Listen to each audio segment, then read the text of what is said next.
J'ai passé des années à payer le prêt immobilier de mes parents pour qu'ils ne perdent pas leur maison.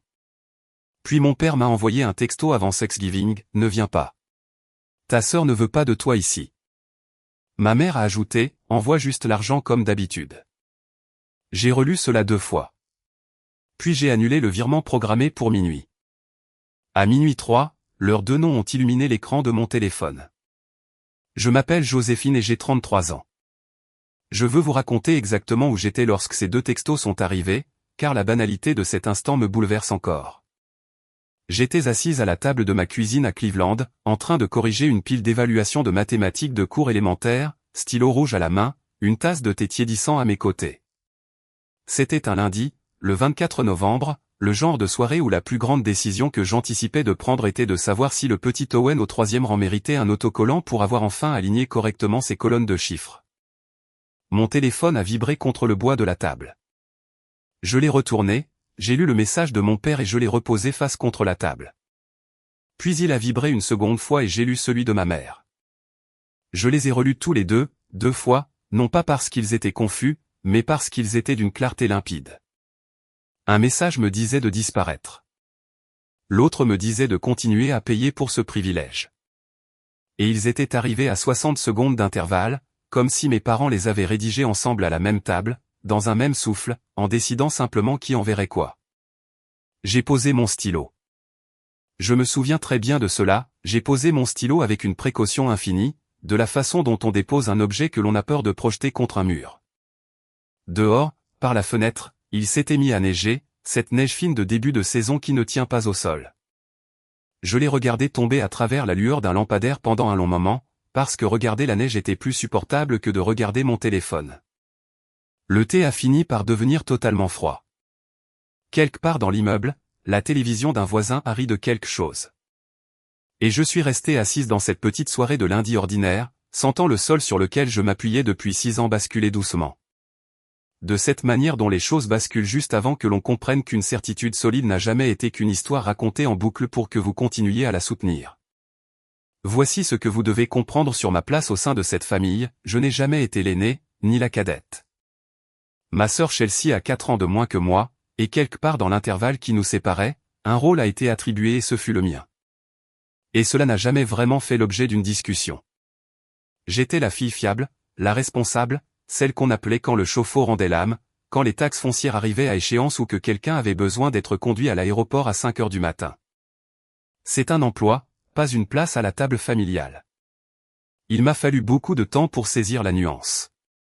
Et je l'ai apprise à mes dépens, au rythme d'un calendrier de virements programmé à minuit que je n'avais jamais remis en question, parce que c'était la nature même de cet argent, non pas un don ponctuel lors d'une crise, mais un ordre permanent de $1680, le 25 de chaque mois. Réglé pour quitter mon compte à minuit afin d'atterrir sur le leur avant l'échéance du prêt. Pendant 6 ans, j'aurais pu réciter ce montant dans mon sommeil. Je l'ai sans doute fait. Sur le comptoir derrière moi, ce soir-là, reposait une enveloppe Kraft aux coins adoucis par les manipulations, portant 2 mots de ma propre écriture, une maison un jour. C'était là que je conservais ce que j'avais réussi à épargner pour l'apport d'un chez moi.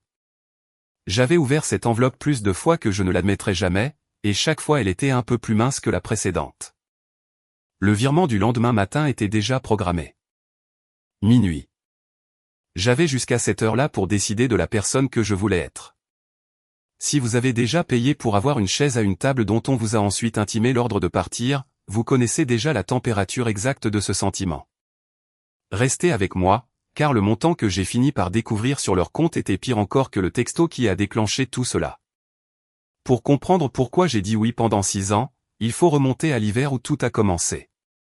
Et vous devez me croire quand je vous dis que cela paraissait logique à l'époque. C'était en décembre 2019. J'avais 27 ans. J'occupais un 2 pièces en location, j'avais un modeste salaire d'enseignante et l'habitude bien ancrée de me considérer comme la plus forte. Mon père m'a appelé un mardi soir, et sa voix était anormale dès le premier mot, brisé, minuscule. Mon père n'avait pas une petite voix. C'était un homme imposant qui occupait tout l'encadrement d'une porte et n'hésitait jamais à donner son avis. Il m'a dit que la banque allait saisir la maison.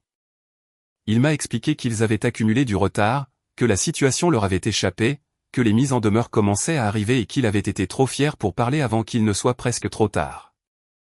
Il a dit que la somme tournait autour de 9 000 $, et qu'une fois passé le cap des 90 jours, les procédures juridiques s'enclenchaient, après quoi tout échappait à leur contrôle. Il a ajouté « Et je ne l'ai jamais oublié, je n'aurais jamais pensé devoir te demander ça. » Ma mère pleurait quelque part derrière lui. Je l'entendais au bout du fil, ce hoquet particulier dans sa respiration. J'ai dit oui avant même de poser la moindre question sur les chiffres. Ce fut ma première erreur, et elle était faite d'amour pur. Je n'ai pas demandé à voir un relevé. Je n'ai pas demandé quel créancier, quel mois, quelle mise en demeure. J'ai ouvert mon ordinateur portable pendant qu'il parlait encore et j'ai transféré l'argent ce soir-là.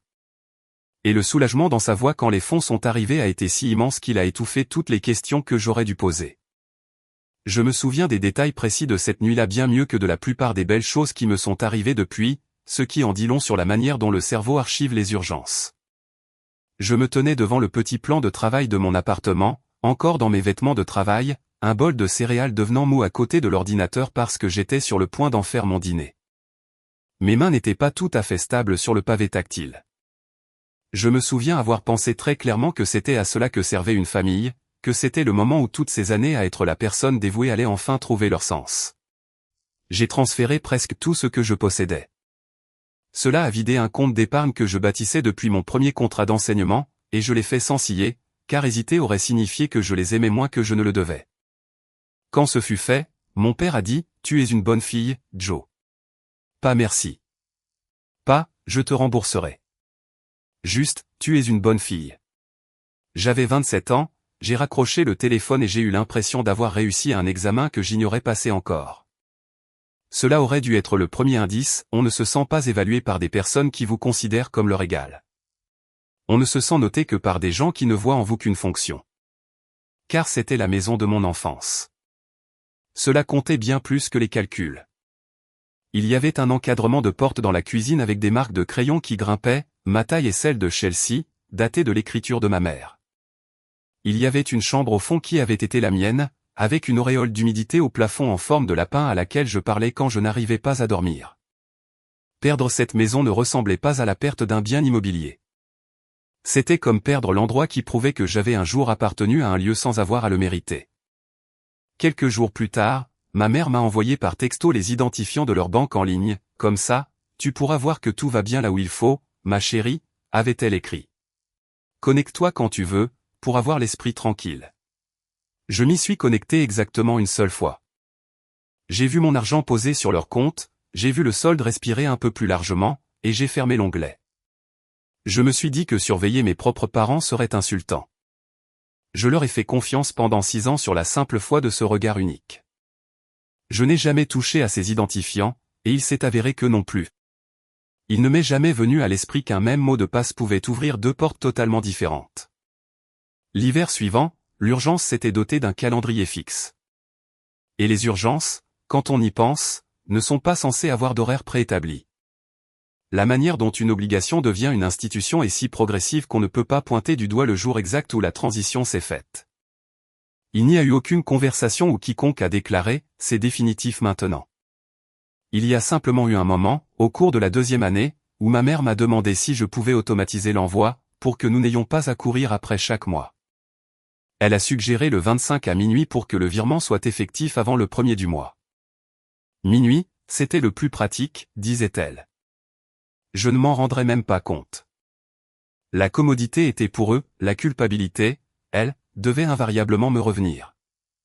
Mais je l'ai mise en place parce que cela semblait effectivement plus simple et que refuser cette facilité ressemblait à chercher une dispute pour rien.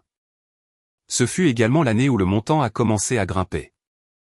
Ma mère m'a envoyé un texto d'un ton désolé m'expliquant que les provisions sur charges et taxes avaient augmenté, que la mensualité était plus élevée qu'avant.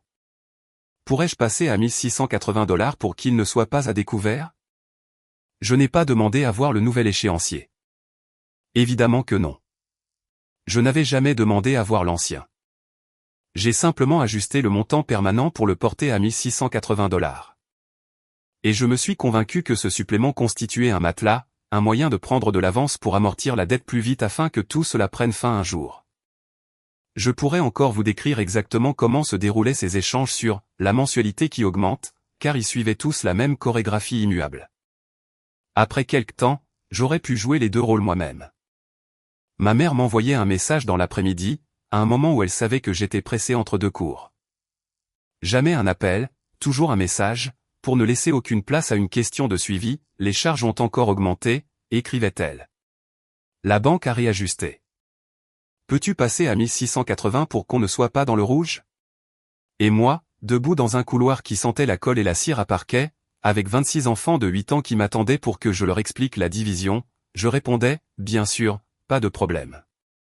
Et je modifiais le chiffre le soir même. Je n'ai pas une seule fois dit, peux-tu m'envoyer l'avis de la banque? Non pas par bêtise, mais parce que demander équivalait à une accusation. Et on m'avait conditionné toute ma vie à croire qu'aimer quelqu'un signifiait ne jamais lui donner le sentiment d'être accusé. C'est ainsi que la somme est passée de son montant d'origine à 1680 $ par mois, dont 5 cents de surplus. Un matelas dont on me disait qu'il nous aiderait tous à nous en sortir. J'ai tout paramétré en prélèvement automatique parce que ma mère l'avait suggéré, le 25 à minuit, pour que tout soit réglé avant le 1er du mois. Elle m'avait présenté cela comme une délicate attention, tu n'auras même pas à y penser, ma chérie. Et elle avait raison, j'ai cessé d'avoir à y penser, ce qui est une autre façon de dire que j'ai cessé d'avoir mon mot à dire. L'argent partait dans l'obscurité chaque mois pendant que je dormais, et j'ai confondu cette absence d'attention avec de la sérénité. Je veux être honnête avec moi-même ici, car la femme qui vous raconte cette histoire aujourd'hui voit parfaitement ce que celle qui la vivait alors ne pouvait pas voir, j'aimais qu'on ait besoin de moi. Je n'en tire aucune fierté, mais c'est la vérité. Chaque fois que j'envoyais cet argent, une petite part affamée en moi croyait racheter quelque chose, la preuve que je comptais, une place à table qu'on ne pourrait pas me retirer puisque c'était moi qui tenais la table debout. Les remerciements se sont espacés vers la 3e année. La première année, il me remerciait chaleureusement chaque mois, parfois 2 fois. À la 3e année, le message se résumait à « c'est bien passé ». À la 5e année, il n'y avait plus aucun message. L'argent quittait mon compte en silence et arrivait sur le leur en silence. Et plus il devenait discret à ce sujet, plus il devenait démonstratif au sujet de ma sœur. Car tandis que j'apprenais à vivre sans remarquer la disparition de 1600 $ par mois, Chelsea apprenait à vivre comme une femme dont les parents répondent toujours présents. Je l'ai découvert de la façon dont tout le monde découvre ces choses aujourd'hui, une photo. Chelsea debout dans l'allée de la maison que je payais, une main posée sur le capot d'un SUV neuf en leasing, souriant à l'objectif. La légende disait, béni. Maman et papa assurent toujours. Avec un petit émoji de main jointe à la fin, au cas où le message ne serait pas assez clair. Je suis resté devant cette photo plus longtemps que je ne voudrais l'avouer. Pas devant la légende, devant l'allée. C'était l'allée de la maison qui était soi-disant à 3 traites impayées de la saisie immobilière. Et il y avait une voiture neuve garée là. Et moi, je me tenais dans mon appartement, dans un manteau que je portais depuis 6 ans, les clés dans ma poche d'une berline de 13 ans dont le voyant d'anomalie moteur était devenu pour moi un trait de caractère familier. J'ai fait le calcul au dos d'une feuille d'évaluation, si la maison sombrait sous les dettes, d'où sortait le financement d'une voiture? S'ils arrivaient à peine à payer le prêt, comment, maman et papa qui assurent toujours, pouvaient-ils financer quoi que ce soit? Je me suis dit que j'étais mesquine. Je n'étais pas mesquine, j'étais simplement en avance sur la vérité. Et je veux m'arrêter ici pour vous poser une question directement, parce que je sais que certains d'entre vous hochent la tête, si vous avez déjà été la personne qui paie pendant qu'une autre reçoit les louanges, celle qui envoie l'argent pendant qu'une autre publie la photo triomphante. J'aimerais savoir à quel moment précis les comptes ont cessé d'être logiques pour vous. Quand était-ce? Quelle a été la photo, le commentaire, la remarque anodine qui vous a finalement poussé à vous asseoir pour faire les comptes? Racontez-le-moi dans les commentaires. Je les lis, et je sais que je ne suis pas la seule à avoir appris à compter trop tard. Il y a un petit détail de cette époque que je n'ai jamais raconté à personne. C'est un détail insignifiant en apparence, et c'est fait exprès, car les petites blessures sont souvent celles qui coupent le plus nettement. Ma voiture, celle de 13 ans, a fini par nécessiter de vraies réparations ce printemps-là. Rien de spectaculaire, une courroie de distribution, des freins, environ 800 $ que je n'avais pas de côté parce que j'avais envoyé 1680 $ quelques jours plus tôt. J'en ai parlé à ma mère au téléphone. Sans rien demander, juste en discutant, comme on parle à sa mère. Et elle a dit, eh bien, tu es doué avec l'argent, Joe. Tu vas trouver une solution, tu y arrives toujours. » Et presque dans le même souffle, enjouée et ravie. Elle m'a annoncé qu'ils aidaient Chelsea et Kyle à financer un voyage en famille en Floride parce que le petit Lucas n'avait encore jamais vu l'océan. Et ne trouvais-je pas cela merveilleux? J'ai répondu que je trouvais cela formidable. J'ai conduit cette voiture au frein qui grinçait pendant 2 mois supplémentaires avant de pouvoir la faire réparer. Et chaque fois que j'appuyais sur la pédale, j'entendais la voix de ma mère, « Tu es doué avec l'argent. Tu vas trouver une solution. » Il m'a fallu des années pour comprendre qu'entendre dire qu'on est « doué avec l'argent » est simplement la formule polie en famille pour désigner celle à qui on a décidé de ne jamais apporter d'aide. Il y a eu un Noël, 2 ou 3 ans après le début de tout cela, qui m'aurait tout révélé si j'avais été prête à l'entendre. Nous étions tous réunis à la maison. Chelsea venait d'annoncer un voyage, je crois, ou le nouvel emploi de Kyle. Tout le monde s'affairait autour d'elle. Moi, j'étais dans la cuisine en train de faire la vaisselle, car c'était ma place, même lors d'une fête. Mon père a levé son verre depuis l'embrasure de la porte et a lancé à toute la pièce, « Joe est notre fille responsable. Chelsea est notre rayon de soleil. » Tout le monde a ri, d'un rire chaleureux et détendu.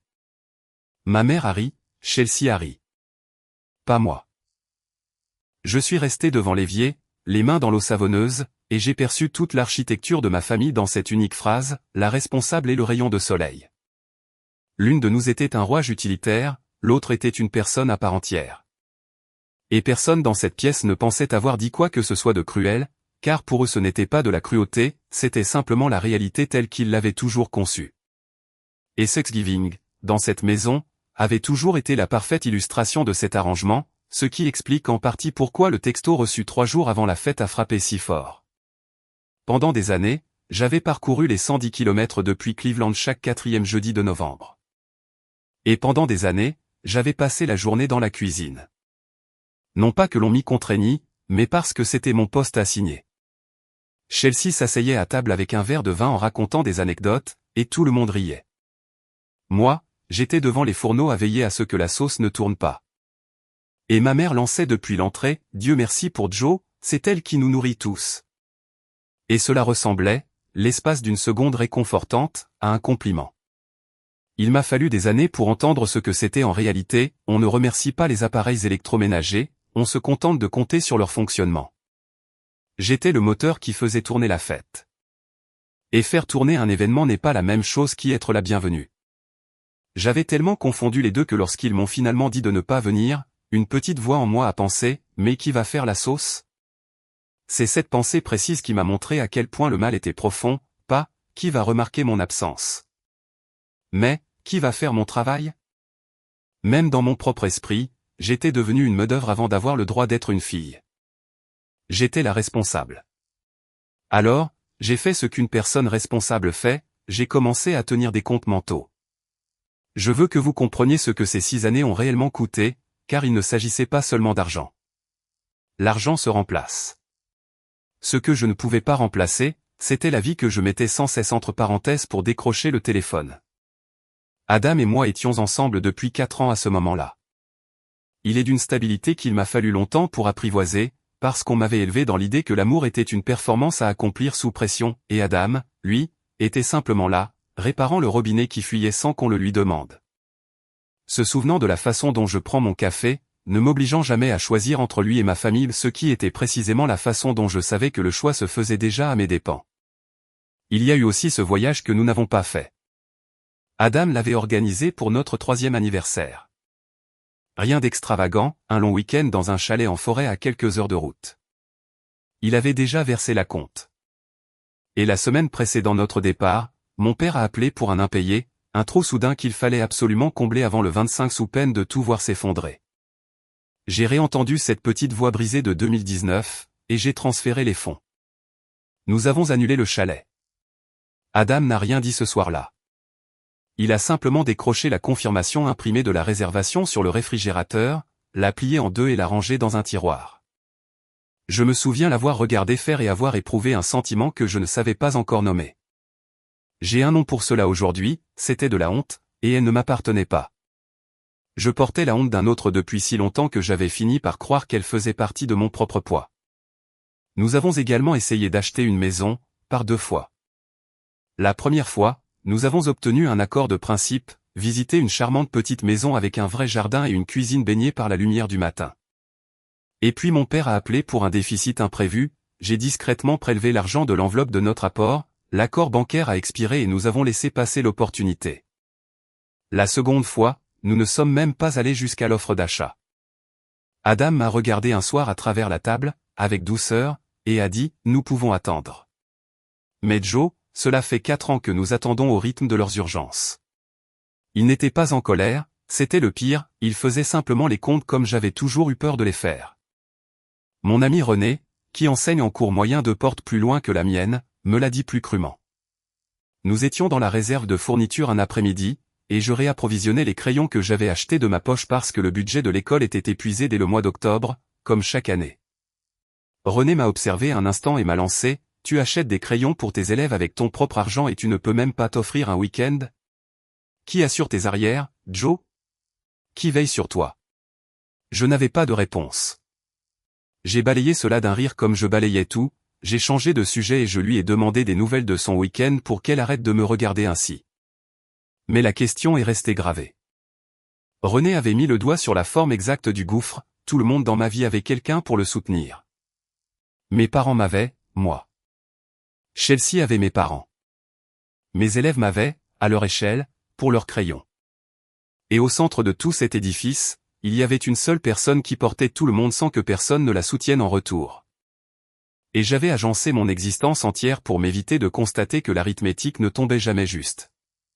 Dans 3 semaines, j'allais enfin trouver une réponse à sa question. Parce que la vérité, c'est qu'au milieu de tout cela, il y avait une belle vie ordinaire que j'oubliais constamment de remarquer, les mardis soirs avec Adam, une soupe sur le feu, lui sous l'évier avec une clé à molette râlant joyeusement, personne ne me réclamant quoi que ce soit. L'appartenance, apprenais-je peu à peu, est silencieuse, elle ne s'annonce pas avec fracas et ne vous envoie pas de facture. Et puis le texto est arrivé, ne viens pas. Et le silence a pris fin. Laissez-moi vous ramener à ce fameux lundi, 3 jours avant Thanksgiving, et vous raconter la suite de cet échange, car les 2 phrases que vous connaissez déjà ne disaient pas tout. Après que mon père eut écrit, ne viens pas. Ta sœur a dit qu'elle ne voulait pas de toi à la maison cette année, j'ai fait ce que n'importe quelle fille aurait fait, j'ai demandé ce que j'avais fait de mal. J'ai tapé, j'ai fait quelque chose. J'ai fixé ces 4 mots pendant un long moment avant d'appuyer sur envoyer, parce que je détestais à quel point ils me faisaient paraître vulnérable. Je les ai envoyés quand même. Sa réponse a mis du temps à venir. Quand elle est apparue, elle disait seulement, c'est juste plus simple cette année. Plus simple. Et puis la phrase de ma mère est tombée juste en dessous, comme le second coup de massue, envoie juste l'argent comme d'habitude. Rien d'autre n'a besoin de changer. Je suis resté longtemps avec ce mot, plus simple. Plus simple pour qui ? Pas pour moi. Et un soupçon que je gardais enfermé à double tour depuis 2 ans a fait sauter son propre verrou, il ne m'avait pas désinvité d'un repas. Il m'avait écarté d'un décor. Il y avait quelque chose dans cette maison qu'il ne voulait pas que je voie de trop près, une voiture neuve dans l'allée, de nouveaux meubles sur les photos, une version de « La misère » qui se portait remarquablement bien tant que la personne qui payait restait à 110 km de là. À Cleveland. J'ai aussi analysé la formulation, car la tournure des phrases avait son importance, ta sœur a dit qu'elle ne voulait pas de toi à la maison. Pas, nous pensons que c'est mieux ainsi, pas, faisons une pause cette année, rien que mes parents fussent prêts à assumer en leur nom propre. Ils avaient mis ces mots dans la bouche de Chelsea. Et je ne pouvais pas savoir, ce soir-là, si Chelsea l'avait réellement dit ou si mes parents avaient simplement brandi le seul bouclier qu'ils me savaient incapable d'attaquer. Car j'aurais pu affronter mon père, mais je n'avais jamais été capable de me battre pour m'imposer là où ma propre sœur ne voulait pas de moi. Si Chelsea ne voulait pas de moi, alors insister faisait de moi le problème. C'était une manœuvre élégante, celui qui avait forgé cette phrase savait exactement quelle porte fermer en moi. Pendant 6 ans, j'avais payé pour faire partie de la famille. Et cette nuit-là, pour la première fois, je me suis demandé ce que j'achetais réellement. J'ai ouvert mon application bancaire. Le virement programmé s'affichait sur une ligne grise bien nette, prêt à partir à minuit, $1680. Destinataire, le compte de mes parents, le même chaque mois depuis 6 ans. Mon pouce est resté suspendu au-dessus, annuler le virement programmé. L'horloge en haut de l'écran indiquait 23h41. J'ai pensé à la voix brisée de mon père en 2019. J'ai pensé à l'encadrement de porte avec les marques au crayon. J'ai pensé à la main de Chelsea sur le capot de cette voiture, à sa légende sur les réseaux sociaux, et à mon père sur le seuil de la cuisine me qualifiant de « fille responsable », comme s'il s'agissait d'un hommage. Et j'ai pensé à cette dernière phrase de ma mère, « envoie juste l'argent comme d'habitude. Rien d'autre n'a besoin de changer. » D'habitude. Ce simple mot a accompli ce que 6 années de gratitude n'avaient jamais réussi à faire, il m'a libéré. J'ai annulé le virement à 23h52. Une petite confirmation est apparue, virement annulé. J'ai reposé le téléphone sur la table, l'écran tourné vers le haut cette fois, et je suis resté assise dans le calme en attendant que la culpabilité m'envahisse. Je ne m'attendais pas à ce que le téléphone sonne 11 minutes plus tard. À minuit 3, 2 noms ont illuminé mon écran presque simultanément, papa, puis maman. 2 appels consécutifs à 3 secondes d'intervalle. Je les ai laissés sonner. Je suis resté immobile, observant la lumière de mon téléphone danser sur le plafond sans décrocher, et quelque chose qui s'était crispé en moi 6 ans plus tôt a commencé, lentement, méticuleusement, à se détendre. Le premier message vocal était de mon père. Sa voix n'avait rien de brisé cette fois, elle était rapide, tendue, tranchante d'une façon qui en révélait bien plus que la panique. « Joe, ton virement n'est pas passé et un prélèvement de notre côté vient d'être rejeté. Rappelle-moi immédiatement. » Je l'ai réécouté 2 fois. Un prélèvement rejeté de leur côté à minuit 2. Je connais suffisamment le fonctionnement des banques pour savoir que rien ne quitte un compte à minuit 2 du matin, à moins que quelqu'un n'ait expressément programmé un débit à minuit 2 pile. Mon virement était calé à minuit pour arriver sur leur compte, et une de leurs opérations était programmée 2 minutes après minuit pour partir directement en s'appuyant sur mes fonds dès leur arrivée. Et cette nuit-là, mon argent n'était pas arrivé. De sorte qu'à minuit 2, leur opération avait buté sur un solde insuffisant et avait échoué, leur téléphone s'était affolé et ils m'avaient appelé. Ils n'appelaient pas pour revenir sur leur « ne viens pas ». Ils n'appelaient pas parce que le cœur d'une mère s'était radouci 3 minutes après le début du jour, ils appelaient parce qu'un mécanisme en aval de mon compte s'était grippé et qu'ils avaient besoin que le rouage soit réparé avant le matin. Les textos ont commencé avant même que je n'ai fini d'écouter le second message vocal. Ma mère, à minuit 7, comment as-tu pu nous faire ça? Tu vas nous faire perdre la maison. J'ai fixé l'écran un instant. La maison. Toujours la maison. 6 ans, et le premier cri de leur panique n'a jamais été « Est-ce que tu vas bien ?» Jamais « Que s'est-il passé ?» Jamais « Pardon ». C'était la maison. D'autres ont suivi, par salve courte, tous sur le même registre, « Tu as toujours été dramatique. Ton père est hors de lui. Nous t'avons mieux élevé que ça. Te rends-tu compte de ce que tu as fait ?» Ils arrivaient par vagues, un nouveau message toutes les 2 ou 3 minutes, et je les regardais s'empiler. Et la chose la plus étrange s'est produite, plus ils étaient nombreux, plus je devenais calme. Parce qu'une personne qui a sincèrement peur de perdre son toit écrit d'une certaine façon, tandis qu'une personne qui a peur de perdre son levier de contrôle écrit tout autrement. Aucun de ces messages ne contenait de questions, ni « est-ce que ça va ?» ni « qu'est-ce qui a changé ?» ni « avons-nous fait quelque chose ?» Chaque texto n'était qu'un ordre déguisé sous une émotion, « répare ça, annule ton geste, rentre dans le rang ». Adam s'était réveillé entre-temps. Il est venu dans la cuisine, a vu mon visage, a vu le téléphone s'allumer frénétiquement sur la table entre nous, et il n'a pas demandé ce qui se passait. Il a simplement rempli la bouilloire et l'a mise à chauffer, parce que c'est ce qu'Adam fait quand les mots manquent. Et ce bruit familier de l'eau qui commence à frémir a été la première chose de la nuit qui m'a semblé être de mon côté. Je lui ai dit que je pensais qu'il y avait une anomalie avec l'argent. Pas encore qu'il m'avait banni de la fête de famille, mais qu'un paiement avait échoué chez eux à une heure où aucun paiement ne devrait échouer. Il s'est assis en face de moi et a dit, « Alors regarde. » 2 mots. Et j'ai réalisé que j'étais assise là depuis 20 minutes à attendre une permission dont je n'avais pas besoin, de la part d'une famille qui ne me l'avait jamais accordée pour quoi que ce soit qui m'appartienne en propre. Je n'ai répondu à aucun de ces textos. Pendant 6 ans, mon rôle avait été de répondre docilement. Cette nuit-là, j'ai compris que ma tâche avait changé, je devais comprendre. Et j'avais un moyen d'avoir le fin mot de l'histoire qu'ils avaient complètement oublié. Ou peut-être ne l'avaient-ils pas oublié, peut-être n'avaient-ils simplement jamais imaginé que j'irais vérifier. J'ai ouvert mon ordinateur portable. J'ai saisi les identifiants que ma mère m'avait envoyés en 2019, ce que je n'avais utilisé qu'une seule fois. J'ai marqué une pause avant d'appuyer sur Entrée, car je savais que ce qui se trouvait de l'autre côté de cet écran m'interdirait à jamais de faire comme si je ne savais pas. L'accès fonctionnait toujours. Évidemment. En 6 ans, il ne leur était jamais venu à l'esprit de modifier le mot de passe, parce qu'en 6 ans, il ne leur était jamais venu à l'esprit que la fille responsable cesserait d'obéir. La première chose que j'ai faite a été d'afficher l'historique des transactions, et la première ligne qui est apparue m'a glacé le sang. Tout était étalé là, dans le langage froid d'un relevé bancaire, mon argent arrivant à minuit à un crédit de $1680 émis depuis mon compte et portant mon nom, puis 2 minutes plus tard, à minuit 2, un virement sortant de $500, programmé et récurrent, à destination de ma sœur.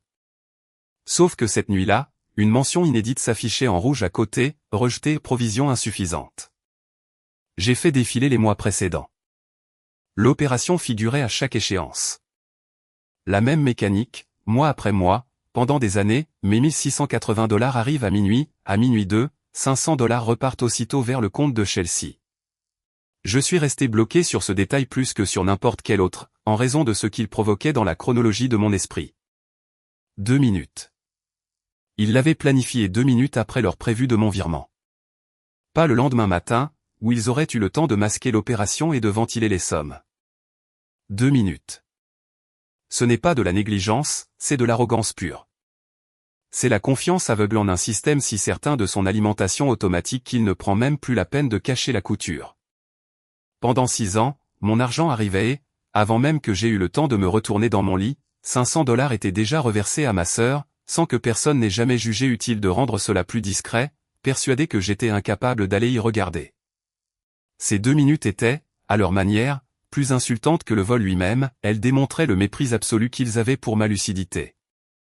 Et tout le reste du tableau s'est reconstitué autour de cette seule ligne pendant que j'étais assise là, à la manière d'une photo qui se révèle dans un bain chimique.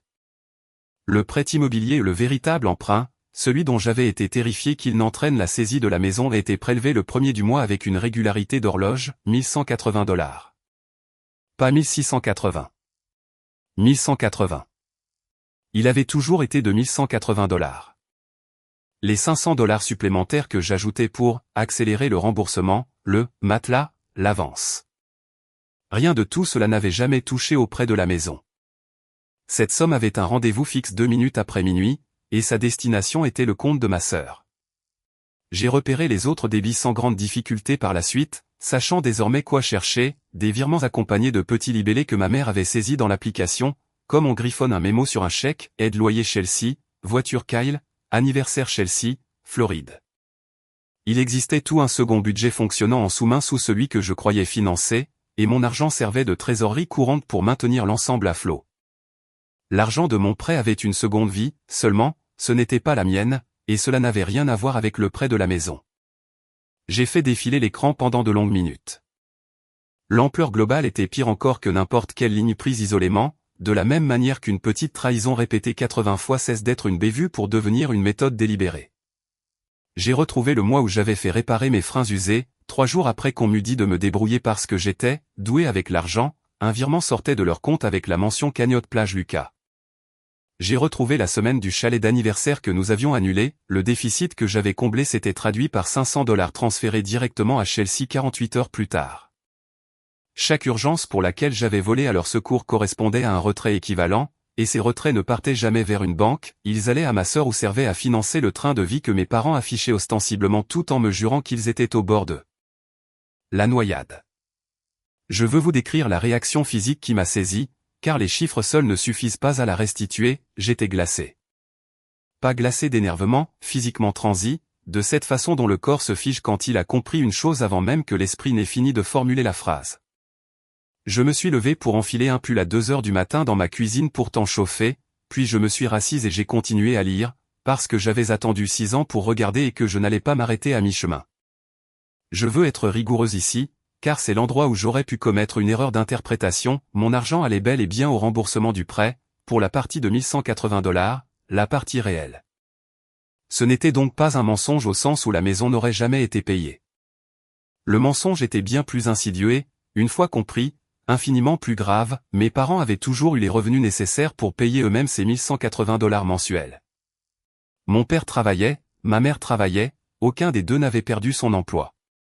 Ce qu'ils avaient fait, c'était me déléguer la charge de leur emprunt afin de libérer l'intégralité de leur propre salaire, libre pour financer un SUV en leasing, libre pour payer le loyer de Chelsea, libre pour entretenir une vie qui, vue depuis une certaine allée de garage, semblait bénie. La banque n'avait jamais été sur le point de saisir la maison.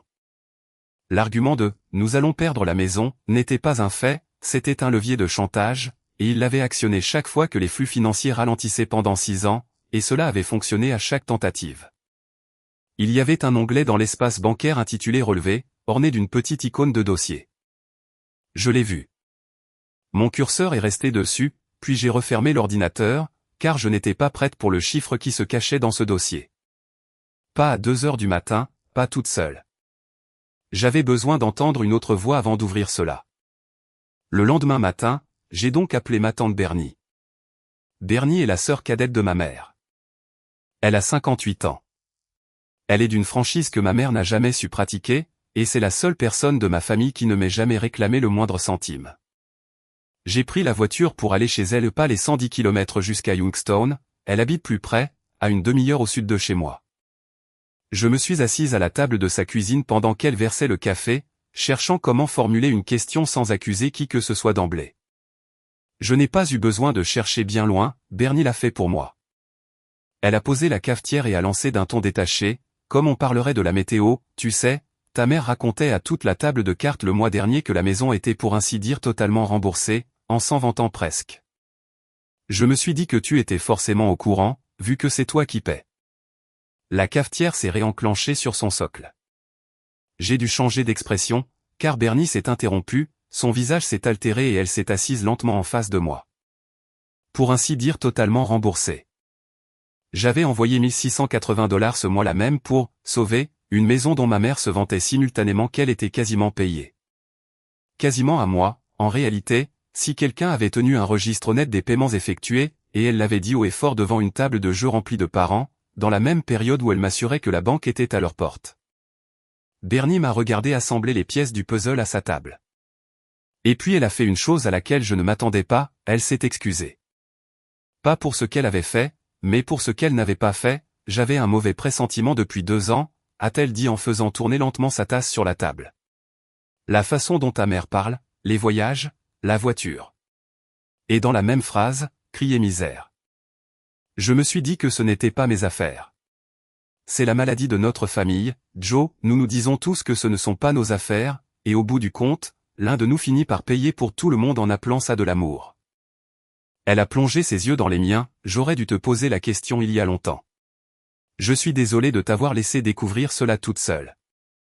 J'ai demandé à Bernie de me parler de mon père. Pas la version que j'avais connue en grandissant, cet homme imposant aux avis péremptoires, mais le petit garçon qu'il avait été. Car au fond de moi, une obstination pour l'équité persistait à vouloir trouver une explication, et je voulais l'entendre avant de ne plus en être capable. Bernie est restée pensive un moment. Puis elle m'a raconté que lorsque mon père avait 12 ans, sa famille avait été expulsée de son logement, il était rentré de l'école pour trouver tous leurs meubles sur la pelouse, le canapé, les lits, la table de cuisine, tout étalé dans l'herbe aux yeux de Dieu et de tout le quartier. Elle a expliqué que la blessure qu'il n'avait jamais surmontée n'était pas tant la perte du toit que le regard des voisins, la honte publique étalée au grand jour, montrant à tous que sa famille avait échoué. Elle a ajouté qu'il avait juré à voix haute plus d'une fois au fil des ans que personne ne le verrait plus jamais perdre sa maison. Et puis elle a prononcé cette phrase que j'ai ressassée plus souvent que n'importe quelle autre dans toute cette histoire, quelque part en chemin, Joe, cette peur a cessé d'être la protection d'une maison pour devenir l'habitude d'utiliser la tienne. J'ai fait le trajet du retour depuis chez Bernie plus lentement que nécessaire, essayant de concilier 2 vérités qui refusaient de cohabiter. Je pouvais voir ce petit garçon sur la pelouse. Je pouvais comprendre, sincèrement et sans effort, comment une personne ayant traversé un tel traumatisme pouvait passer le reste de sa vie à s'assurer que l'image renvoyée au voisinage soit celle d'un pourvoyeur, d'un homme dont la maison est solide et dont les filles réussissent. Et je pouvais tout aussi nettement constater que le maintien de cette illusion m'avait coûté $124 000 et 10 ans passés à croire que je n'étais digne d'amour que lorsque j'étais utile. Comprendre d'où venait sa blessure n'allégeait en rien le poids de celle qu'il m'avait infligée. Cela me permettait simplement de la déposer sans le haïr. C'était là toute la différence entre partir avec de la rage et partir libre. Je pouvais porter ces deux réalités à la fois, éprouver une véritable peine pour l'enfant de 12 ans qui voyait sa vie transportée sur un trottoir, tout en refusant de continuer à financer l'homme adulte qu'il était devenu. Comprendre les motifs d'un acte n'oblige personne à continuer de payer pour le subir. Les deux constats étaient vrais, ils pouvaient coexister, et je n'avais pas besoin de résoudre ce paradoxe pour savoir ce que j'avais à faire. Avant que je ne parte, Bernie m'a retenu par le poignet, « Si jamais il le faut », a-t-elle affirmé, « je dirai ce que j'ai entendu. J'en ai assez de faire semblant de ne pas savoir. » Elle a griffonné quelques dates au dos d'une enveloppe la soirée carte, les périodes approximatives et me l'a glissé dans la main. Ce n'était pas un sauvetage magique, Bernie ne pouvait rien réparer à elle seule, elle le savait et ne prétendait pas le contraire. Mais elle était un témoin. Et après 6 années passées enfermée dans un récit sans personne pour vérifier les faits, un témoin avait plus de valeur qu'elle ne l'imaginait. Ce soir-là, j'ai ouvert le dossier intitulé Relevé. Et le chiffre est apparu. Je vous demande de mesurer ce chiffre comme je l'ai fait, car tout ce qui précédait n'était que soupçon, et ceci était l'élément qui transformait le doute en certitude absolue. Le dernier relevé annuel émis par l'organisme de crédit était là, un document PDF accessible en un clic. Comme il l'avait toujours été. Je l'ai ouvert. Mon regard s'est immédiatement porté sur la ligne redoutée, capital restant dû, $62 140. $62 000 sur une maison que j'imaginais perpétuellement à un mois difficile de la vente aux enchères. Et en dessous, les provisions pour charges et taxes, la fameuse ligne dont ma mère prétendait qu'elle ne cessait d'augmenter, justifiant le passage à $1680 était rigoureusement inchangée. Pas depuis 1 an, depuis 4 ans. Chaque message affirmant que la mensualité a encore augmenté ce mois-ci n'avait été qu'une phrase inventée sur un écran, jamais une réalité enregistrée par une banque. J'ai refait le calcul lentement, pour être absolument certaine et parce qu'une partie de moi espérait encore avoir fait une erreur qui rendrait ma famille moins coupable que ce que j'avais sous les yeux, 6 ans, soit 74 mois à $1680 par mois. Cela représentait un peu plus de $124 000 sortis de mes mains et de ma vie. $124 000 pour couvrir un solde de $62 000. L'écart entre ces deux sommes ne s'était pas volatilisé, l'argent ne disparaît pas, il change de main. Et je savais désormais exactement où il était passé. Les $500 mensuels de surplus que j'ajoutais représentaient à eux seuls environ $37 000 sur 6 ans. Et ces $37 000 avaient une allée de garage, un contrat de leasing et une légende affirmant « béni ». Le reste de la différence était constitué des propres revenus de mes parents, libérés grâce à moi et dépensés pour un train de vie auquel je n'étais jamais convié. $37 000 d'excédent avaient acheté une voiture à côté de laquelle je n'avais même pas le droit de me tenir pour Thanksgiving. Et soudain, chaque appel paniqué reçu par le passé s'est réorganisé dans ma mémoire. C'est la partie à laquelle personne ne vous prépare, la façon dont un seul chiffre réel peut rétroagir sur 6 années entières et redéfinir le sens d'événements que vous pensiez avoir compris. Ce soir de 2019 où la voix de mon père s'était brisée, j'avais gardé ce souvenir comme l'instant le plus sincère de ma vie d'adulte, la preuve de sa confiance absolue en moi. À présent, je l'entendais tout autrement, j'entendais un homme qui savait parfaitement quel effet produit une voix tremblante sur une fille éduquée pour être la sauveuse. La mensualité a augmenté, nous allons être à court, chaque déficit impromptu tombant pile la semaine d'un voyage que j'avais prévu. J'avais vécu chacun de ces moments comme une crise individuelle urgente, tandis qu'il les vivait comme un système parfaitement rodé. Je n'avais pas apporté mon aide aux files d'urgence successives, j'avais été l'approvisionnement constant d'une machine tournant à plein régime depuis 6 ans. Et la seule nuit où elle s'était déréglée avait été celle où j'avais enfin ouvert le manuel d'utilisation. Je me suis adossé à ma chaise et la phrase qui m'est venue à l'esprit était si limpide et si calme que je l'ai prononcée à voix haute, seul dans ma cuisine à 23 heures, la maison n'a jamais été l'otage. C'était moi. Pendant 6 ans, j'avais cru être le seul rempart entre mes parents et le désastre.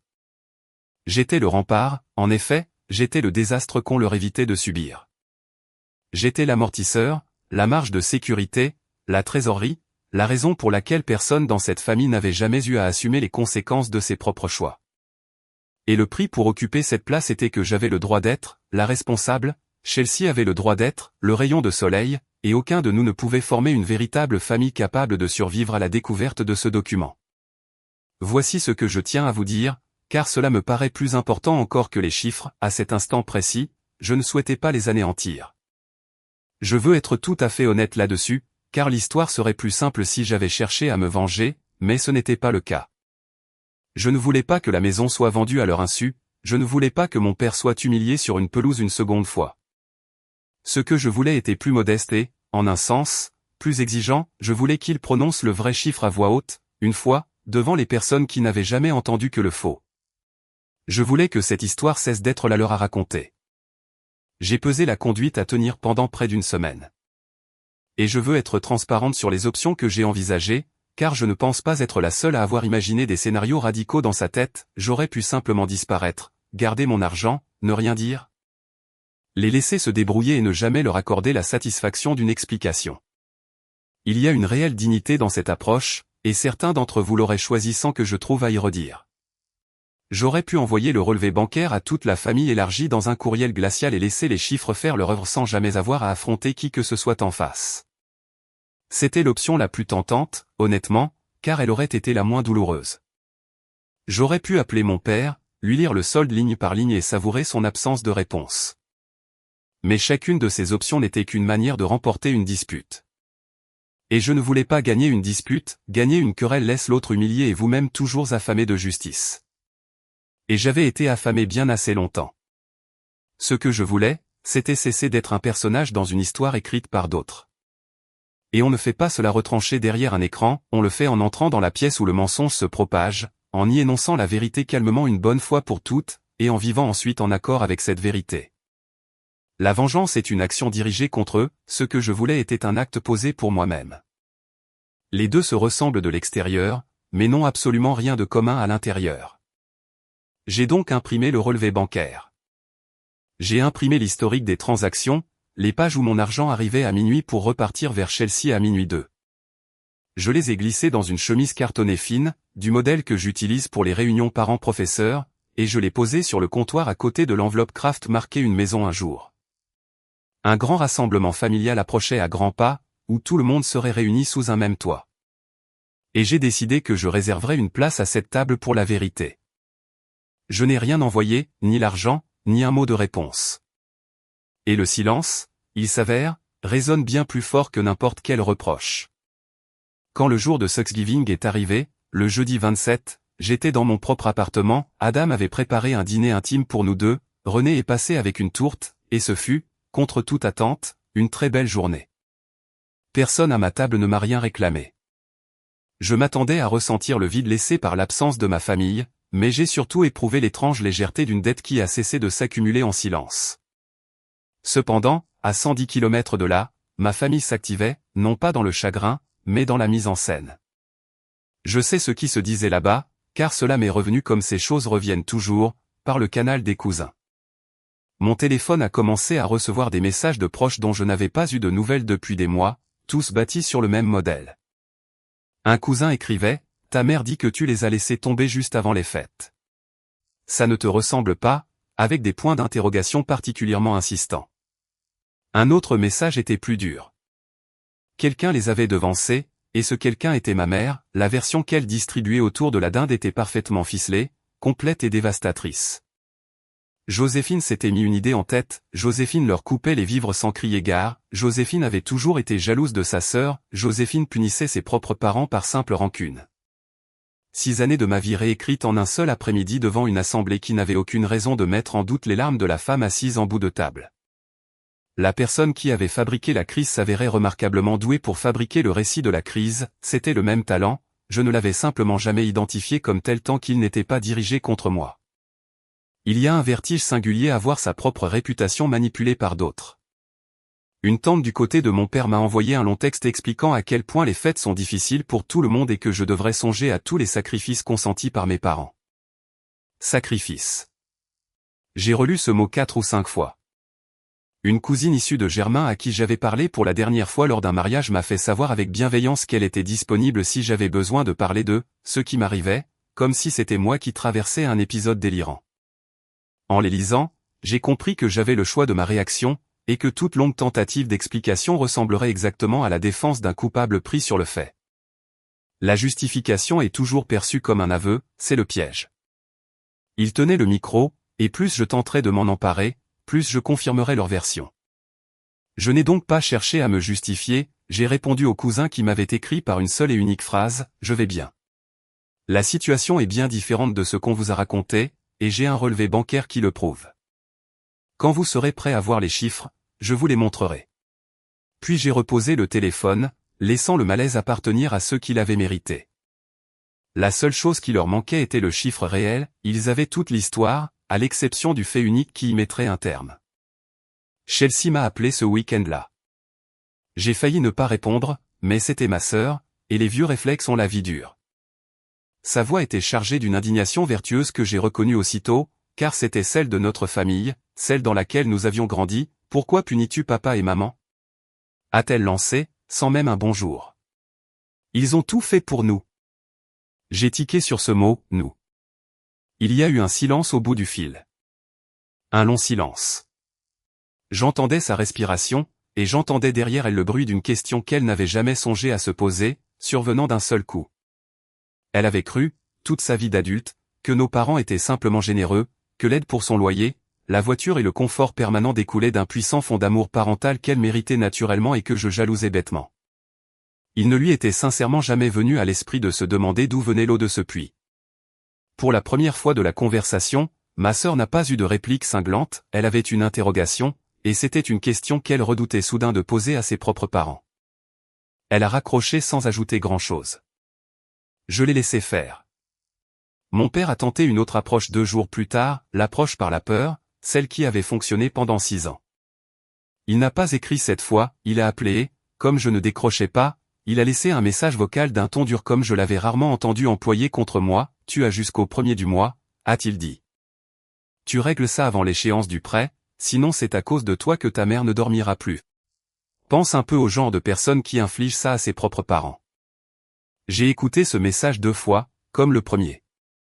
Et ce qui m'a frappé à la seconde écoute, c'est qu'il s'agissait du même instrument joué sur une autre tonalité. En 2019, la peur s'était avancée doucement, une voix brisée, une demande humble, je n'aurais jamais pensé devoir te demander ça. À présent, elle s'avançait brutalement, un ultimatum, une menace morale, pense au genre de personne qui fait ça. Douce ou agressive, la note était identique, ton rôle est d'effacer notre angoisse, et tu faillis à ta tâche. Pendant 6 ans, cette musique avait agi sur moi instantanément, physiquement, comme un réflexe pavlovien. Cette fois, je l'ai entendu et je n'ai ressenti presque rien d'autre qu'un constat clinique, tiens, voilà l'air qui faisait bouger des milliers de dollars. Cela ne faisait plus rien bouger du tout, parce que j'avais enfin vu les ficelles. Le 1er du mois est arrivé, je n'ai rien réglé. Et je veux vous raconter ce qui s'est passé lorsque l'échéance du prêt est tombée sans que je n'envoie le moindre centime, car c'est le détail le plus discret et le plus fondamental de tout ce récit, il ne s'est absolument rien passé. La maison n'a pas bougé. Aucun avis n'est arrivé. Pas d'huissier, pas d'enchères, pas de meubles sur la pelouse. Mes parents ont réglé $1180 depuis leur propre compte, comme ils auraient pu le faire chaque mois depuis 6 ans. Et la maison est restée debout exactement là où elle avait toujours été. La seule chose qui avait jamais été menacée était leur fiction. Et désormais, cette fiction commençait à se déliter. J'aurais pu en rester là, c'est vrai, garder le silence, garder mon argent, acheter ma maison avec Adam et laisser ma famille colporter la version d'elle-même dont elle avait besoin pour se sentir à l'aise. Beaucoup l'auraient fait. Mais il y avait toute une famille élargie qui avait entendu un mensonge à mon sujet autour d'une table de fête, et j'ai réalisé que je refusais d'habiter ce mensonge simplement parce que le silence était plus simple. Plus simple, encore ce mot. J'en avais fini de laisser la simplicité des autres justifier mon effacement. Avant de vous raconter ce que j'ai fait, je veux vous placer dans la pièce où j'ai pris ma décision, car je sais que certains d'entre vous se trouvent actuellement dans un endroit similaire. Je me suis assise à ma table de cuisine avec Adam, avec une page entière de notes, tout ce que je voulais dire, chaque blessure que je voulais nommer, chaque année dont je voulais demander compte. Adam a lu ma feuille. Puis il l'a posée et a dit avec douceur, « Tu n'as pas besoin d'un discours, Joe. Tu as besoin d'un chiffre incontestable et d'une limite claire. Le discours est pour toi, le chiffre est pour eux. » Il avait raison. J'ai barré la majeure partie de la page. Je n'ai gardé que 3 phrases, car voici ce que j'avais enfin compris à propos de la délivrance, elle ne naît pas de la réplique blessante parfaite prononcée au moment opportun. J'avais fantasmé là-dessus, comme tout le monde. Mais une phrase assassine ne fait qu'ouvrir une nouvelle querelle. Et je ne voulais pas d'une querelle, je voulais un point final.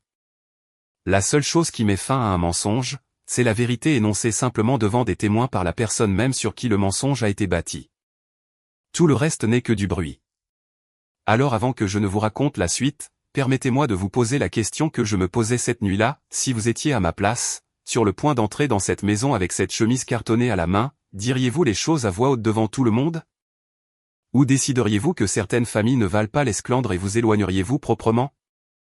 Il n'y a pas de mauvaise réponse, j'en suis venu à penser que les deux choix mènent à une forme de liberté. Dites-moi ce que vous auriez choisi, et laissez-moi vous dire ce que j'ai fait. J'ai choisi d'entrer. Il y avait un grand rassemblement familial le week-end précédent Noël, le 20 décembre, une grande réunion comme ma mère en organisait depuis des années, avec les cousins, les tantes, Bernie, Chelsea, Kyle et le petit Lucas qui couraient partout. Je n'étais pas invité, j'avais compris que je ne le serais pas. Mais c'était toujours ma famille et c'était toujours, concrètement, une maison que j'avais payée. Et j'ai jugé que la vérité méritait une place à cette table bien plus que je ne méritais d'en être banni. J'ai pris une dernière décision à cette table de cuisine, la plus modeste et la plus immense à la fois, j'ai pris l'enveloppe Craft une maison un jour, j'ai barré un jour et j'ai écrit nous. Pas une maison pour mes parents, pas une urgence pour mes parents, une maison pour Adam et moi. Pendant 6 ans, cette enveloppe avait signifié, plus tard, cette nuit-là, elle a commencé à signifier, la nôtre.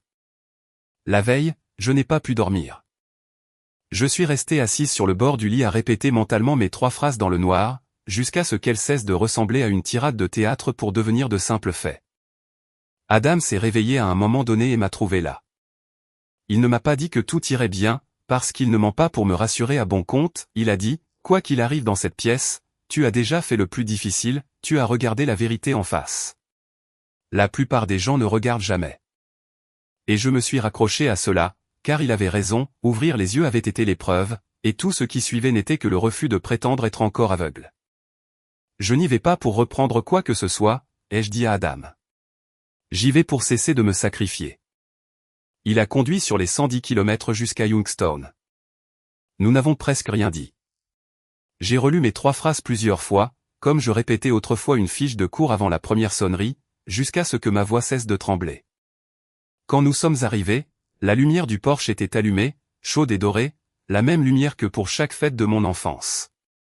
Et dans l'allée, bien sûr, se trouvait le SUV. Je me suis garé derrière. Adam m'a serré la main et est resté dans la voiture d'où il pouvait me voir sans interférer, car nous savions tous les deux que c'était mon combat. J'ai remonté l'allée et je suis entré directement, car j'avais toujours ma clé. Gardez cette clé à l'esprit, elle aura son importance dans un instant. La pièce s'est tue de cette façon caractéristique dont une pièce se tait quand la mauvaise personne fait son entrée, une vingtaine de visages se tournant d'un seul coup. Ma mère en bout de table, interrompue au milieu d'une phrase. Mon père déjà à demi levé de sa chaise avant même que j'aie franchi le seuil. Alors, a-t-il lancé, et sa voix cherchait déjà à camper le personnage qu'il vendait depuis un mois, tu as finalement daigné te montrer. Je n'ai pas mordu à l'hameçon. Je n'ai pas haussé le ton. J'ai posé la chemise cartonnée sur la table à côté d'un plat à moitié vide, dans cette pièce remplie de gens qui n'avaient jamais entendu que sa version des faits, et j'ai dit, oui. Et j'ai apporté le relevé bancaire que vous ne vouliez pas que je voie. Je veux que vous voyiez la pièce telle que je l'ai vue, car les détails ancrent la réalité, un match de football américain passait à la télévision avec le son bas dans la pièce d'à côté, et personne ne l'a éteint. De sorte qu'en arrière-plan subsistait la rumeur étouffée d'une foule acclamant un jeu sans aucun rapport avec nous. Le petit Lucas jouait par terre près du canapé, à 5 ans, construisant un château de cubes, merveilleusement inconscient de la scène. Kyle avait la main figée à mi-chemin d'un plat de farce. La belle nappe de ma mère, celle qui ne sort que pour les réceptions, se trouvait sous la chemise que je venais de déposer. Je me souviens avoir pensé, avec un calme qui m'a surprise, que j'avais payé pendant 6 ans pour cette scène exacte sans jamais avoir eu le droit d'y figurer.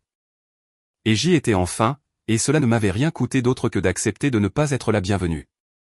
Personne n'a touché au dossier.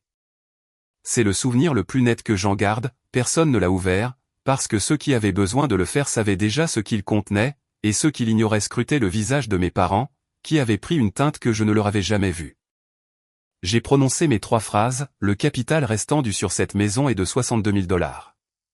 En 6 ans, je vous ai envoyé plus de 124 000 $, et chaque dollar supplémentaire est allé financer une voiture garée dans cette allée. J'en ai fini de payer pour être exclu. Et puis j'ai ajouté une dernière chose, car il y avait une phrase que je ne pouvais pas laisser passer. J'ai regardé ma mère et j'ai dit doucement, tu m'as dit d'envoyer l'argent comme d'habitude. J'ai enfin regardé ce que signifiait d'habitude. J'ai fait glisser la première page sur la nappe vers elle, le relevé, le chiffre entouré avec le même stylo rouge que j'utilise pour corriger mes élèves. Elle ne l'a pas ramassé. Elle n'en avait pas besoin, ne pas y toucher constituait son aveu. Je n'avais pas prévu d'en dire davantage, 3 phrases, c'était le plan. Mais mon père s'est ressaisi plus vite que prévu et il a fait ce qu'il a toujours fait, déplacer le problème sur les convenances plutôt que d'affronter les faits. C'est une affaire de famille, a-t-il dit en se tournant vers les tantes, vers les cousins, vers le match de football qui murmurait dans l'autre pièce. Ce n'est pas quelque chose qu'on étale devant tout le monde comme si c'était un procès. Quelques têtes ont hoché la parole, parce que la remarque semblait raisonnable, et mon père a toujours su manier le bon sens apparent au moment où cela le servait le mieux. Tu as raison, ai-je répliqué. Cela aurait dû rester une affaire de famille. Cela a cessé d'en être une le jour où vous avez commencé à raconter à tout le monde une histoire fausse. Ce n'est pas moi qui ai apporté les chiffres ici, c'est vous qui y avez d'abord apporté votre mensonge. Moi, je n'ai fait qu'apporter la facture. Pendant un instant, plus personne n'a esquissé le moindre geste. Et puis ma sœur a tendu le bras et a pris le dossier. Chelsea l'a lu. Je l'ai regardé lire. J'ai vu son doigt s'arrêter sur une ligne au milieu de la page. Je savais exactement laquelle, celle indiquant aide loyer Chelsea, celle juste en dessous précisant le montant, et la petite heure d'enregistrement affichant minuit 2. Et j'ai vu quelque chose se briser dans son regard, une fissure que nos parents n'avaient sans doute jamais prévue, vous m'aviez dit. A-t-elle murmuré d'une toute petite voix. Vous m'aviez dit que cela venait de vos propres économies. Vous m'aviez dit que vous mettiez cet argent de côté pour moi. Chelsea a tranché la voix de ma mère d'un coup sec à travers la table. Pas maintenant. Et ma sœur a levé les yeux de la feuille vers notre mère et a prononcé la parole la plus juste que j'ai entendue de la part de quiconque dans ma famille en 6 ans, alors quand? Ce fut l'instant où j'ai compris une chose que le simple relevé n'aurait pas pu m'apprendre, Chelsea n'avait pas su, pas dans sa réalité concrète. Elle savait qu'on s'occupait d'elle, elle s'était laissée choyer et s'était accommodée de ne pas poser trop de questions, ce qui est un choix en soi, et je ne vais pas prétendre le contraire, mais elle avait sincèrement cru que cet argent appartenait à nos parents. On lui avait servi un récit flatteur, à elle aussi, et elle l'avait avalé parce que c'était plus confortable. Et maintenant, elle était assise là, regardant les légendes qu'elle publiait depuis des années se faire démasquer en public. Mon père n'a pas cédé. Je veux être honnête là-dessus, car je sais combien il serait plus satisfaisant de vous raconter qu'il s'est effondré. Il ne s'est pas effondré, il s'est redressé de toute sa hauteur, a saisi la plus vieille arme du répertoire familial et a clamé, la famille s'entraide. C'est tout ce que ça a toujours été. J'ignore ce que tu as fabriqué dans ta tête, mais c'est juste une famille qui se serre les coudes et tu viens ici pour salir tout ça. Et j'ai prononcé la seule chose que j'ai ajoutée à mes 3 phrases prévues, debout devant eux, parce qu'elle devait être dite, une famille ne facture pas une de ses filles pour dorloter l'autre en appelant ça de l'entraide. C'est Bernie qui a pris la parole ensuite. Elle ne l'avait pas prémédité, j'ai vu sa propre intervention la surprendre autant que les autres. Mais elle a posé son verre et a lancé dans le silence, tu as raison de dire que la famille s'entraide, dénie. Mais c'est elle qui a raison sur tout le reste. Je t'ai entendu dire que c'était payé. Sandra me l'a dit en face à la table de cartes. On ne peut pas raconter à une fille que la banque va saisir la maison et prétendre devant les autres qu'elle est payée rubis sur l'ongle.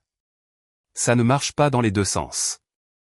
Et cela, bien plus que mes calculs, a fait basculer la pièce, non pas parce que Bernie apportait des pièces justificatives, mais parce que Bernie n'avait absolument rien à y gagner et que chacun le savait.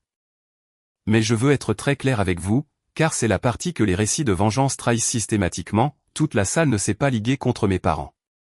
Cela ne s'est pas passé ainsi. Certains cousins fixaient la table, mal à l'aise, sans dire un mot. Une tante s'est même levée pour débarrasser bruyamment la vaisselle, comme si le bruit de l'eau pouvait tout nettoyer. Quelqu'un n'a marmonné que ce n'était ni le lieu ni le moment, que c'étaient les fêtes et que tout cela ne regardait que mes parents et moi. Ma mère pleurait, de vraies larmes pour la première fois de toute cette épreuve, des larmes qui n'avaient plus aucun pouvoir de culpabilisation sur personne. Et au moins 2 personnes dans cette pièce sont sans doute rentrées chez elles ce soir-là en concluant que Joséphine était venue gâcher Noël pour une histoire d'argent. Je n'ai pas rallié tout le monde à ma cause, j'ai posé la vérité sur la table. Ce sont deux choses bien distinctes, et j'avais déjà fait la paix avec cette nuance sur la route à l'aller. J'avais énoncé le chiffre réel. J'avais désigné la destination des fonds. J'avais posé ma limite. Il ne restait qu'une chose à faire, j'ai sorti la clé de la maison de ma poche. La clé que je portais depuis mes 17 ans. La clé que j'avais conservée parce que j'étais, la responsable, celle à qui l'on confie un double pour qu'elle puisse entrer et gérer les problèmes. Et je l'ai déposée sur la table à côté du relevé bancaire, dans le silence, je ne vous réclame pas l'argent, ai-je dit. Je ne vous enverrai pas de facture.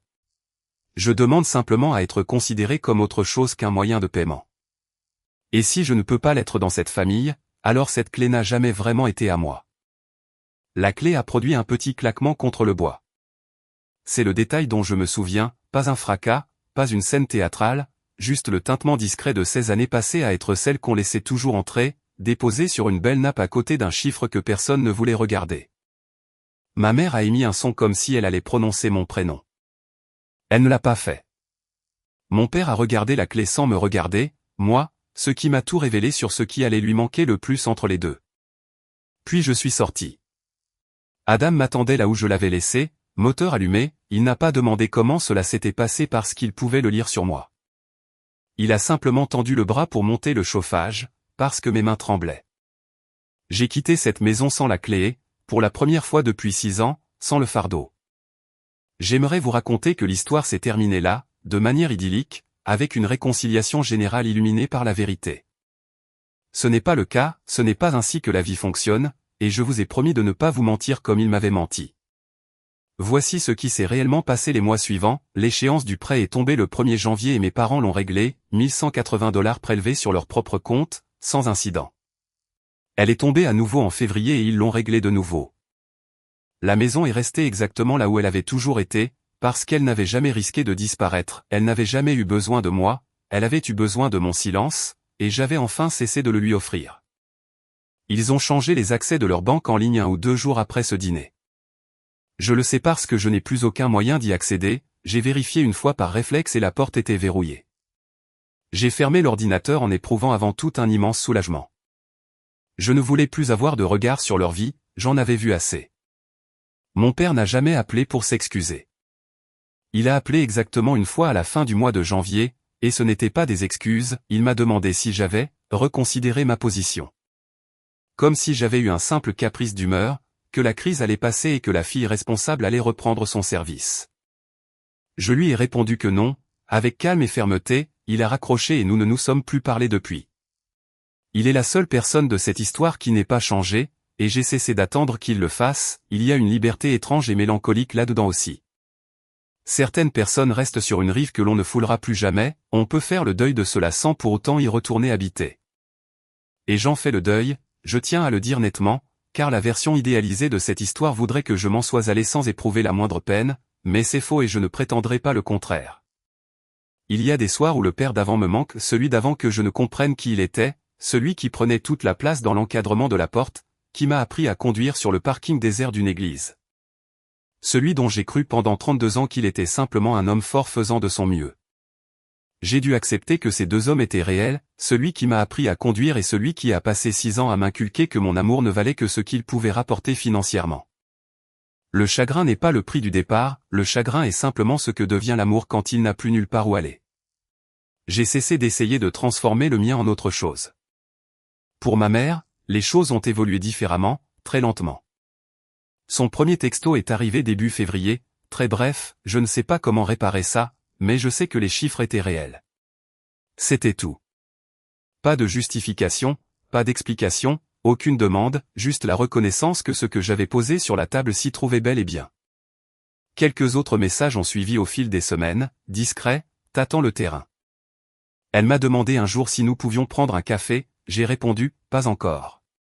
Et elle n'a pas insisté, ce qui constituait en soi un changement notable, l'ancienne version d'elle-même aurait transformé mon refus temporaire en une offense à étaler devant toute la famille.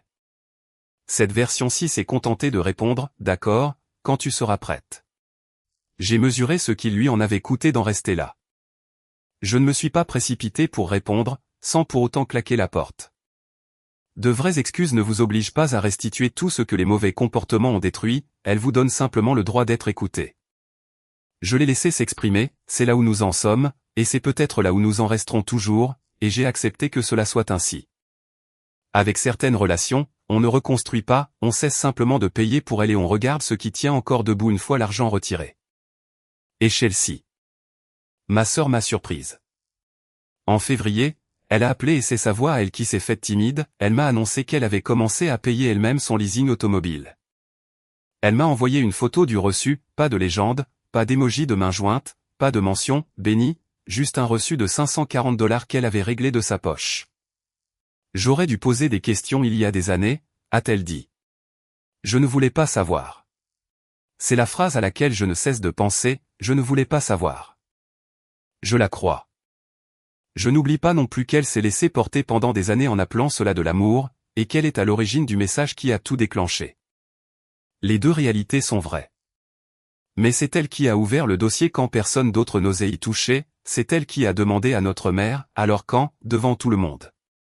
Le pardon n'est pas une porte que je dois ouvrir d'office, mais je l'ai laissé déverrouiller pour la sœur qui a enfin décidé de regarder la vérité en face.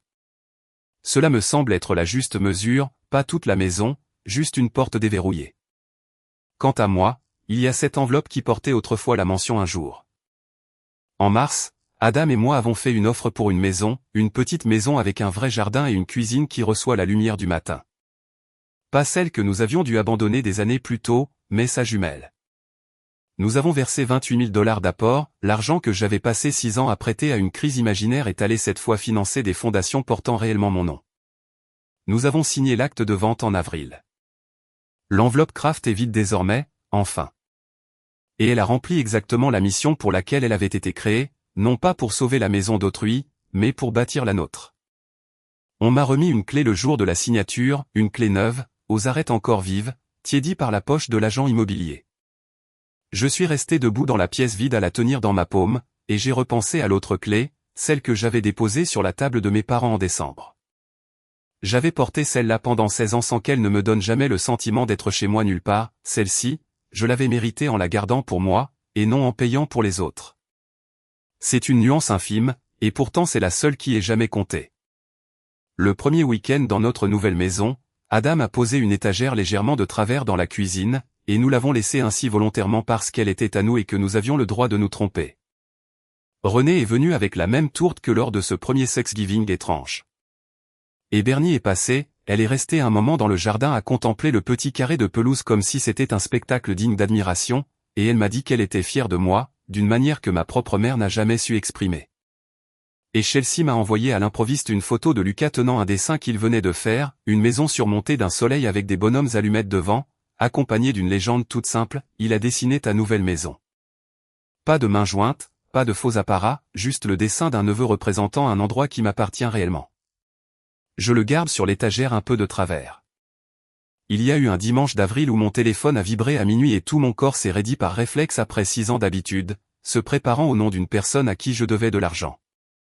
C'était simplement Adam, dans la pièce d'à côté, qui m'envoyait une photo du chat endormi dans le panier à linge parce qu'il pensait que cela me ferait sourire. Cela m'a fait sourire. Et je suis resté allongé là, dans le noir d'une maison portant mon nom, comprenant que c'était cela que minuit était censé être, rien qui ne s'échappe, rien qui ne soit dû, juste une personne qui vous aime, éveillée dans la pièce voisine. Cherchant une raison de vous contacter qui ne vous coûte absolument rien. J'enseigne toujours en cours élémentaire.